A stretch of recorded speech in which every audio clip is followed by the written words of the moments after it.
Everybody, welcome back to another episode of The Ripple Effect by Ripple Baseball. Thanks for being here. Yeah, thank you for being here. This is episode 4, I believe.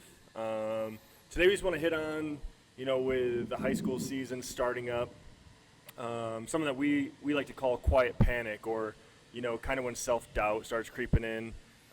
This can happen, when you're on the mound, when you're hitting, even in the field. But yeah, so like just for an example, When you can't find your keys, can't find your keys, start patting your that's quiet panic. Your pockets, and you have no idea where they are. They're in your hand. It's like when things start to really just speed up on you, right? And that happens a lot in the game of baseball, where the game speeds up at you, and it's gonna happen every year that you go up to a higher level almost. And but yeah, we just want to take the time today, just kind of talk about that, and just discuss what we have done in the past to help with these moments. So yeah, Bosie, I know you kind of have more of a unique perspective than I do, because you hit in college. I tried, didn't really work. It's okay. In pro ball, you hit as well, and that's tough. Yeah. And like, there's a lot of failure that comes in with hitting. So what tools are, and you talk about pitching as well, but what were some things that helped you get through those moments? So the end of my hitting career was rough. That was in 2018. I was in high A. We were in the same league that year. Yep, we started in the same league that year.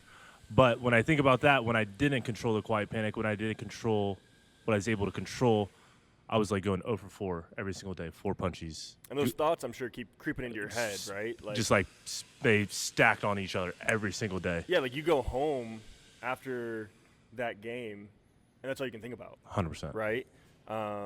Next day you show up to the ballpark, and you're taking batting practice. And I'm speaking for you, but yeah. You're taking batting practice, and you're thinking about, how do I not strike out today? Mm-hmm. You're not thinking about what you're supposed to be doing in that moment, right? Mm-hmm. And I didn't mean to like take this off track. You're 100% right. But like, okay, so because I have like a similar, the year before that, 2017, go to spring training after having a bad 2016, and as soon as I threw 2 balls to a hitter, I started going, oh boy. Yep. I'm going to walk this guy. I can't walk this guy. Like, I need to throw strikes. You know what I mean? So, like. That's the same thing. I mean, it happened a bunch when I was pitching, too, but I was thinking specifically at the end of my hitting career, like, every day it was a little bit sped up. I could not stop those quiet panic thoughts of, like, well, here we go. I take a first pitch strike or whatever. I go down behind the count, and immediately. Umpire calls a pitch, and you think the ball is strike. My mind just goes to, like, all right, well, let me just not try to strike out this time. And that is quiet panic, but it's also like self-doubt. Those obviously, I think, go hand in hand. Like the same feeling when you start patting for your keys or you can't find your wallet. That's the same thing when you take that first pitch strike, a grooved fastball, and you're like, God dang it. Yeah, would you also say, like, it's also being, like, comparing it to the keys thing, like, underprepared? Yeah. Almost, like, you don't know where your keys are because you don't have, like, a process almost. So, True. Like, no, it's true. When I am leaving my house and my keys are not where I thought I put them, I try to put them in the drawer every time, and they're not there. That's exactly it, where it's like process. And we were talking about before we started that one way to reduce that quiet panic feeling, or it's always going to happen, but how do you get out of it as quickly as possible? And it's when you prepare and you believe in what you're doing in that moment, and you can just completely, you feel that self-doubt, but you just trump it because of all the work you put in to prepare for that moment. Real quick, what one thing in baseball created this, like, panic for you? Because I know one thing where, like, and this was back in college, like freshman year, maybe sophomore year, maybe all through college, I don't remember, but, like, what is like something that, like, if you just saw it on the practice plan, or you just saw it something, like, just immediately you go into quiet panic. Like, for example, like, some people, it's like public speaking, right? Like, they're like, hey, you have to present today. You just immediately start panicking, right? That's a good question. Yeah. I know. I actually got a couple. Go first. Let me think about it. Okay. One was bunt defenses. When we got to college, we're doing bunt defenses or any sort of PFP. We didn't do that in high school, like where I'm from. So learned like you make the play, you go to the other side of the field to show that you've gone, and that's like whoever's left is like On the one foul side. lines, yeah. Yeah, on the foul lines, and it's just you in front of everybody. And when I knew that that was coming, I started panicking, and that's probably why I started making mistakes. And then the other one was on bus rides when somebody when somebody would grab the mic at the front of the bus, immediately start quiet panic. Just curl up and I'm asleep. yeah. Or you pull out your phone like, who's calling me right now? Yeah, exactly. Like, oh, he's sleeping. Like, next guy. Because I did not want to get on the front bus and like answer questions or have to sing a song or something like that. Which is funny because now with our teams, I love being the guy who's like, all right, you're new here today. All right, tell a joke. Yeah, You know? the joke. Yeah. But yeah, and I think that's just like those type of things that we do with our teams and everything. That's like playing on the fact like we know there's gonna be some quiet panics that sets in when that happens. But we want to see how that person performs. Like, and it really is like under pressure. But going back to self-doubt, it's like pressure that you put on yourself. Yeah. And I think the way that I've been helping, or I've been trying to help kids like combat that, is just being good enough. Just focusing on just being good enough. You don't have to be perfect, right?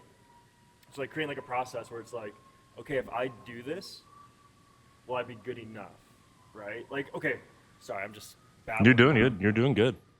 Keep it up, kid. Last night, 17-year-old from Brazil is facing Aaron Judge with the bases loaded, 1 out. Like, I'm sure there's some quiet panic setting in. He's in high school. You know what I mean?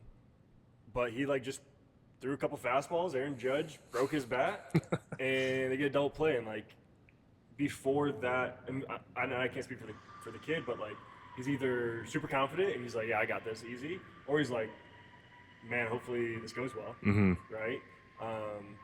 So I think later in the game there was another kid who was a pitcher at Columbia, and you can see he just start throwing balls. He's just walking guys, and like he doesn't have that same confidence or even just like belief in his process of like, oh, if I just throw fastballs over the plate, these guys might get themselves out. You know? Yeah. There's I was trying to think of a quote while you're saying that, where you're going on that. It's like something about, but the general gist of it is that a lot of times the world that we create that we think is going to happen and it creates anxiety for us is often like the world that doesn't come up. So for instance, when you were talking about the PFPs or bunt defenses or whatever, things like that, like you create so much anticipation that it speeds you up and you have that quiet panic, but then you go out there and this big picture that is gonna tear you apart, you thought was gonna tear you apart, doesn't even ever happen. Like, so being able to be present, and it's really tough to do, but yeah, like you might have been freaking out about fielding the ground ball to third and the coach gets out there and rolls a bunt to first base, and like this crazy world that was going to stress you out that you created, like never even happened. Oh, there was nothing better than during PFPs or like team defense, and you get the pitchers out there and he throws that ball up and he hits it with the shortstop, and you're just like, all right, good, I didn't have to do anything. Or you get up there and you're like, you get the no one on, plays up first, and they hit the ground and you just do a get over. Yeah. Or like you just watch that ball go to second base, or knowing you and the way that you played defensive at pitcher, just getting out of the way and letting someone else catch it. Yeah, it's funny. But I heard another quote, just going off like your quotes now. The other day is like when you make a decision or something like that. Maybe it's not applicable to this, but I thought it was a cool one just to share. Was you don't know if it's the right or wrong answer until you make it. Right? So I think like a lot of times, like going off what you're saying, we have all these things going on in our head, and we're trying to decide whether it's the right answer or wrong answer, or if it hits the ball back to me, like I have no idea what I'm doing, or I don't have confidence in myself. But like you don't know the truth until you get that opportunity, right? And I think to build off of that is when we're training and we're doing stuff out of season or in season but not on game days, like putting ourselves in positions that are uncomfortable, I think helps with that quiet panic, right? Like, I could agree more. And I really want to step in here because I feel like the more kids we interact with, or just in general, the more I'm out there, a lot of people are scared to step into like uncomfortable situations. Like Right. it's just way easier just to be comfortable and put your head down and just kind of stay in your lane. But you are not going to grow, and you're not going to become in baseball specifically, you're not going to be a better athlete, a better baseball player if you're not willing to put yourself in uncomfortable situations. Right, and like I see it all the time here where, guys are hitting in the cage. Okay, let's hit off the tee. Nice. Let's do flips. Nice. Let's get off the machine. Hey, that one's too high. That one's too low. Yeah. That one's away. Like, who cares? Can you move this one up? Can you move it down a little bit? Yeah, exactly. Like, move it down a little bit. It's like, or like this is what a game's like. Yeah. Games are unpredictable. You can't control anything other than like what your process is. So go out there and be the best at it. Mm-hmm. And yeah, I think coming down to the end of this podcast, let's wrap it up a little bit. So what are like the key takeaways do you believe to help with quiet panic, and like how can we prepare ourselves? Like I think, and I'll just start it off with, I think the number one thing is understanding that it's going to happen, right? Like that, if you can accept the fact that we're not going to be perfect and accept the fact that like we're going to get these feels of panic, and you then begin to recognize them, right? Like I think when you mentioned before we got onto like the actual video, like a tool that you would do, that you start feeling that creep in, you said nasal breathing, right? Like consciously breathing through your nose. Like I think you wouldn't be able to do that unless you knew you were in a place of stress and panic, right? So I think that's super important. That would be the one thing I would leave this with is whenever I performed the best of my pitching career, because I didn't really ever perform that well as a hitter, but the best I ever performed as a pitcher, that was one thing I really, really focused on was when I was on the mound, when I was in that dirt circle, I only breathed through my nose 100%. And there's a lot of science that goes into that, but I found that not only I feel like kept my heart rate down, but it made me hyper aware of like what was going on, Right. rather than people can get away with this, but sometimes you see a pitcher up there that is like they grab their hat, they grab their belt, they grab their hat, they grab the belt, they adjust their jersey. It's not the same for everyone, but when I was like that, those were the moments I was the most spit up, when I started like grabbing my hat, grabbing my belt, like more twitchy.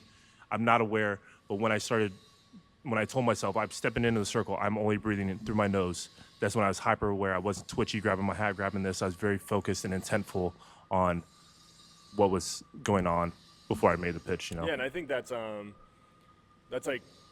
huge, and like that's what works for you. And I think as like an athlete, you have to figure out what is your thing. Like for me, I used to look at, when I was with the Angels, a piece of my shoelace, and it was like no matter what game it was, I'm looking at my shoelace when things started to go off track a little bit, because that thing was gonna always be there, right, for me.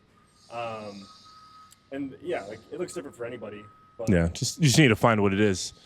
But that would be one thing I know that worked for me, that anyone out there could try, is to just breathe through your nose. Yeah. Whenever you step, if you're a pitcher, or a hitter, whenever you step in the circle, the batter's box, just breathe through your nose, and maybe it can right away just help you slow it down. Yeah, so I guess 3 takeaways are, I'd say one, and maybe it's me being biased, but one is understanding and accepting the fact that it's going to happen.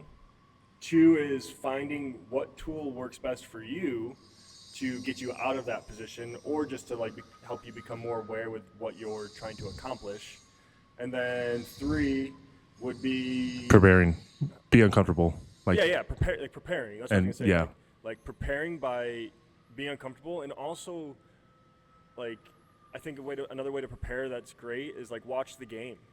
Like a lot of guys today, like they come in here and you're like, "Who's your favorite player?" And they're like, "I don't really watch baseball." I'm like, "Then why you here? Like, you don't like it, you know? But like, you can learn a lot just by watching the game. Like, when you see that camera zoom it, like go to a player, and then the camera's going somewhere else, but that player is doing something different. Right. That's like being prepared for something that is unique to the game of baseball. It's not the thing that's always going to happen, right? Like a fake throw to first, you back pick the guy at third, stuff like that. Like that's like those type of players are in the moment. They're never going to get hit by that quiet panic or anything because they've already thought of everything. They already, even if they haven't experienced it in their playing, they've seen someone else do it, or they've played around with it. You know. The last point on that is, at some point, everyone did something for the first time. So, Yeah. like the first time that all-star shortstop did a fake throw and then back picked to third. At some point, he did that for the very first time, and he was uncomfortable, and he had quiet panic doing that for the very first time. But he stepped into it, and he went for it, and now it's part of what he does. Yeah, no, absolutely. All right, Bose. Another good one, I think, in our opinion. Appreciate you guys. If you guys have been here for the entirety of this video, thank you. We really appreciate it. Remember, you can find us on Spotify, YouTube. Give us a like. Subscribe, I think, is what you do on, or follow is on YouTube. I'm not too sure. But no, we appreciate you, and that's why we keep doing this. All right? See you next time.